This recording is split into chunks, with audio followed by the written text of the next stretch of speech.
Jai Martinkovich and David Flint for CANdo TV. In the latest example of the government losing control of our borders, we see the story of Captain Imad operating out of Canberra illegal people smuggling operations. David, tell us briefly about Captain Imad and how this demonstrates that the government has clearly lost control. Well, the ABC tracked him down, which seems to contrast very much with the government, and when he was exposed as a people smuggler, apparently having some government assistance and with relatives and perhaps himself living in housing commission places, he fled the country knowing that the ABC was probably right, and apparently he has considerable assets in Malaysia to which he returned.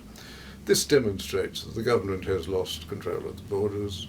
They say they intercept asylum seekers, they actually welcome them to Australia and give them a lot of government largesse, and some of them are operating people smuggling.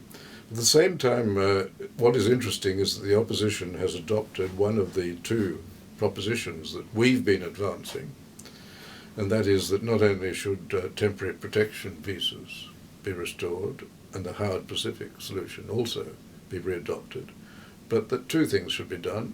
First, and this is the part the coalition has adopted, if you arrive in Australia coming from a safe third country such as Malaysia or Indonesia without papers, you would be assumed to be acting in bad faith. You could rebut that, you could demonstrate some reason why your passport had disappeared, but obviously you had arrived in Indonesia or Malaysia with a passport.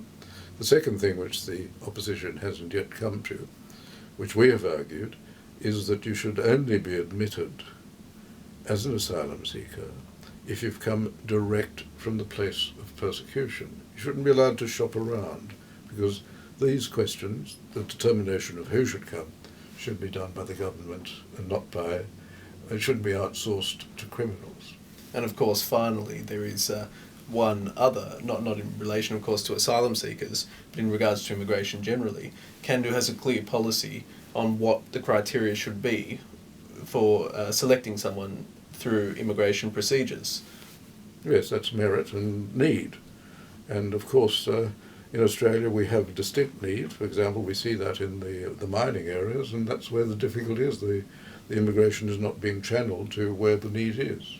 Absolutely. This is Jai Martinkovich and David Flint. Until next time for CANdo TV.